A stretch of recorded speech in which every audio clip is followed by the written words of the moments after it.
Hey Aries, how are you? Thank you for coming. Welcome to my channel. So we're just going to pull an October Oracle message for you. We're keeping it light and breezy. We're not doing tarot. We are just doing oracles. So I'm going to pull a fairy, a druid animal oracle, and a universal wisdom that you can use as an affirmation or a mantra or even just a reminder. I already prayed and meditated over the cards and in your energy before I started recording. Okay, I'm just going to do a quick little shuffle and we'll pull the cards and then I will read to you from the creator's book, from the Druid Animal Oracle. I don't know if this is something you'd be interested in, but it's by Philip and Stephanie Cargon. I'll be reading their interpretations and what they meant for these cards, okay? Alright, let's get into it. Aries. How is our Aries? I hope you and your family are doing well. Aries. Spirit, can we get some cards for Aries? What messages are for their greatest good? Anything you'd like to tell our Aries? Oh, okay, so we had this one pop out. And this is the Lady of Joy. I don't know if you can see that. But this is a really, really nice energy. Obviously, it's the Fairy of Joy. Who doesn't want the Fairy of Joy flying around us? Okay, we'll get our affirmation, our universal wisdom. Spirit, guides, guardians, angels, ancestors. Ooh! Okay, that one literally flew out. Let's see what we got here. 2. Okay, I'm going to take the first one. Can you see? I let my intimate relationships be my greatest learning devices for spiritual growth and healing. I let my intimate relationships be my greatest learning devices for spiritual growth and healing. Okay, so if you're not in a joyful place yet in your relationships, your intimate relationships, you will be soon. Just keep reminding yourself that these are here. They're ultimately our tools for growth. I don't want to call people tools, but there's so much learning and healing that comes from our relationships. Let's get your animal oracle and see what else we got going on here. Spirit, guides, guardians, ancestors, love team.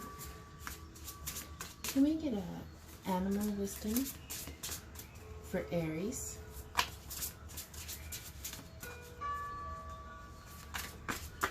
Can we get an animal? Whoop. Animal wisdom for Aries. Ooh, okay, we had something fly out.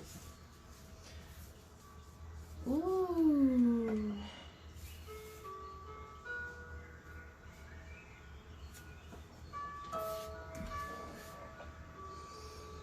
The Hind. And I'm going to rest that there. And we're going to get the book and I'm going to read to you what the hind means.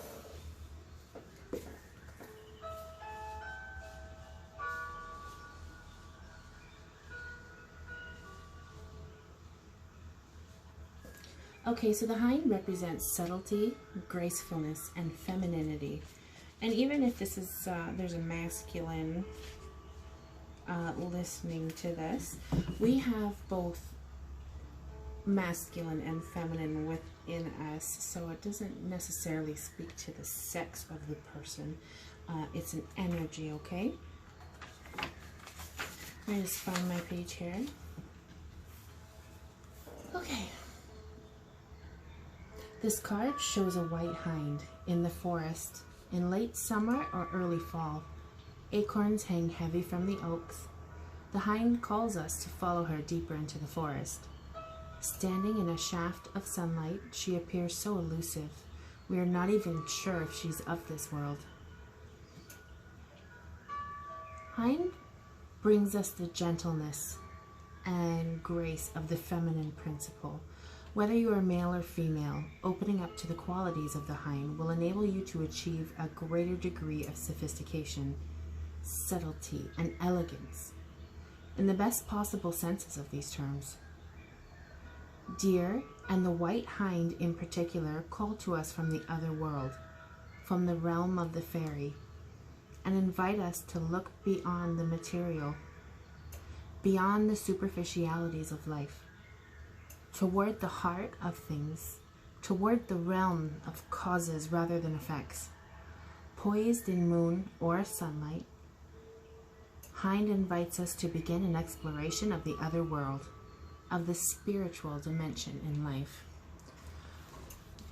Okay, so Spirit wants you to follow whatever's been calling out and speaking to you. So when it comes to spirituality, there's a lot of different arenas, depending on where you're from, what you were brought up in, what you practice, if you were born into a religion, if you chose a religion after, later on in life when you were older. But whatever that speaks to, go do it. If you've been called lately to learn tarot, go get yourself a deck. If you went to church as a child and you haven't been going as an adult and it's calling to you, you miss the community, you want to go back, then get your butt to church, okay? But if you're already in a spiritual practice and you find yourself in a spiritual rut or maybe a little plateau, look for other ways to spice it up or change up your routine a little bit. Every time I feel stagnant, I purposely seek out to learn something new, and that always rejuvenates me. So I'm gonna wrap it up here, and love you. Bye. Thanks for being here.